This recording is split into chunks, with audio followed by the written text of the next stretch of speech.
GPP question coming up next. This one says, I was wondering if you could give me some examples on specific activities for each zone in the conditioning work. My base heart rate is pretty average, just under 60 beats a minute. The heart rate range spreadsheet says that my recovery stimulation work should be 120 to 150 beats a minute.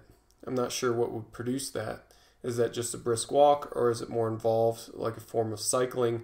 Also, I'm guessing we use HIIT for anaerobic maintenance and development, and just regular steady state stuff for aerobic maintenance and development. You're on the right track with all this. The heart rate ranges are just that, and you can do whatever activity you want that's going to put you in those heart rate ranges. And I realize fully that there are going to be small differences in the actual training effects of different activities.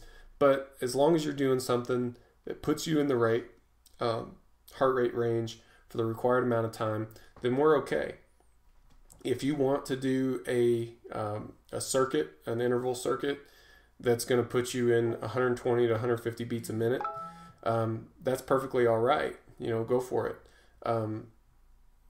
It's going to be an easy interval, but just like you mentioned, if you're doing a steady state thing, you're looking at going for a walk or going for an easy bike ride or something like that.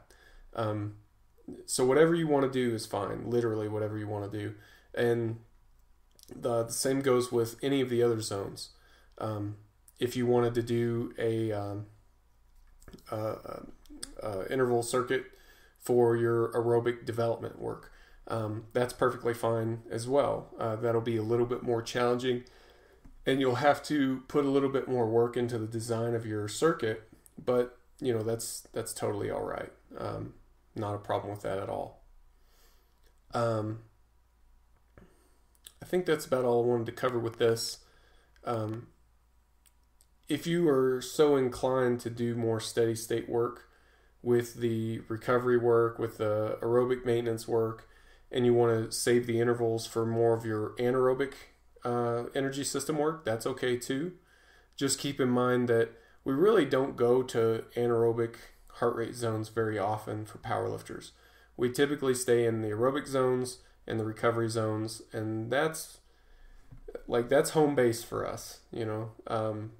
Hitting the anaerobic zones it's not something that is terribly useful in a powerlifting context. So you're not going to see that real often. So if you get bored with going for bike rides and stuff like that, then feel free to mix it up.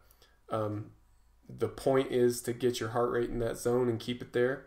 And anything outside of that is, that's just gravy.